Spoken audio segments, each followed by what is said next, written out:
a luxury empire in the Caribbean, a private bank offering unbelievably high returns, a billionaire who funded sports tournaments, mingled with world leaders, and flew in private jets. This is the story of Allen Stanford, the man who pulled off one of the biggest Ponzi schemes in modern history, and got sentenced to 110 years in prison, but it was all built on a $7 billion lie. Allen Stanford started off as a real estate entrepreneur in Texas, but his real rise came when he founded Stanford International Bank, an offshore bank based in Antigua and Barbuda. Through his bank, Stanford sold what he called certificates of deposit, or CDs, a type of fixed deposit. But these weren't your average 3 to 5% savings products. He promised annual returns of 8%, 10%, even 12%, guaranteed. But what these investors didn't know was that there were no real investments behind those guaranteed returns.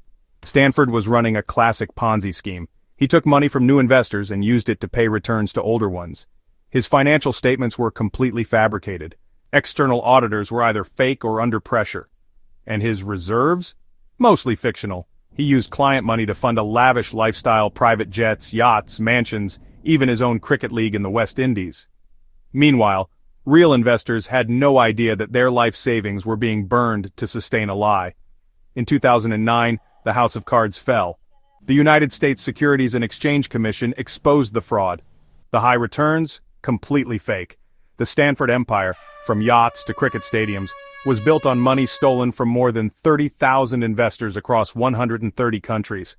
And when it all came crashing down, the damage was historic. Over $7 billion vanished. In 2012, Allen Stanford was convicted on 13 counts, including fraud, conspiracy, and obstruction. His sentence? 110 years in prison. Just like Bernie Madoff, he never admitted guilt. He claimed it was all a misunderstanding, even as thousands lost their life savings.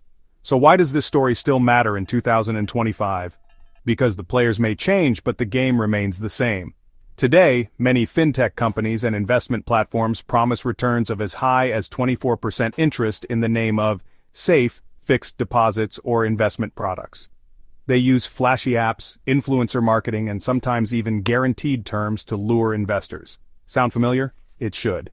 Remember this: if the returns are too lucrative, it's probably not fundamentals you're smelling. It's a rotten egg.